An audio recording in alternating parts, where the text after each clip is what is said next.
Okay guys.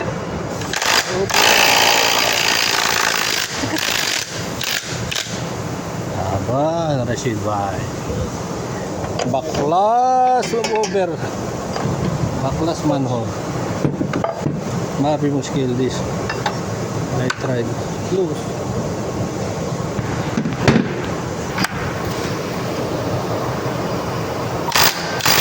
Siya dali. Alas bro. Full open ha. Alas. Only by your hand. So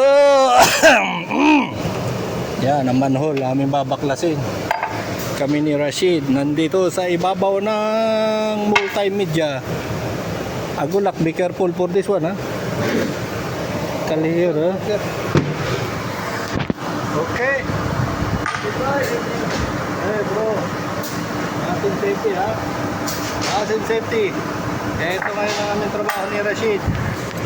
Babakbakin namin yan at mag-i-inspection kami ng gasket. Maluluwag na, putok-putok na, brete na, may tagas dito.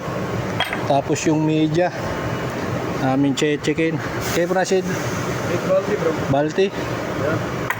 We will tell to Hasun Balti. Ahmad.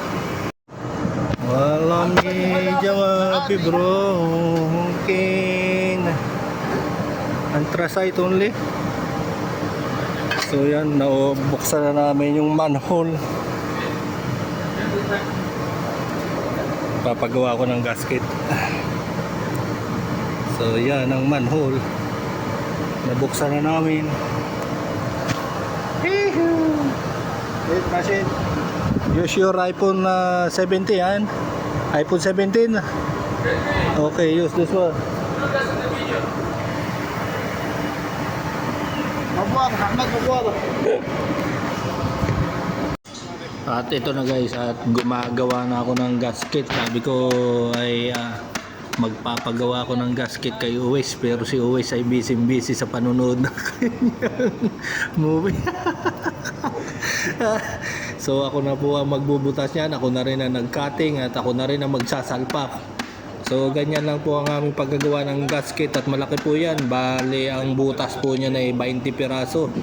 Ang size ng aming spanner na ginamit dyan ay size 50. Kung hindi ako nagkakamali ay hindi ko alam kung anong size ng kwan yan. si Uwais na lang ang nakakaalam. Si Uwais, yung aking partner dyan, ang nakakaalam kung anong size ng stud bolt na aming ginagamit dyan. So yan, patuloy lang ang aking pagbubutas mga guys hanggang sa matapos po namin yan.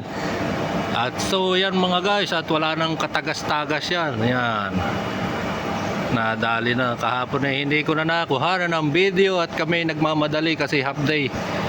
So nag-torque pa kami yan, tinorking namin isa-isa para sigurado pantay-pantay ang kanyang pagkakahigpit. So yan, wala nang issue yan mga guys at okay na. Kuha na kami, panibagong trabaho na naman ang aming gagawin. So yan, okay na rin lahat yan. Finish. Let's G.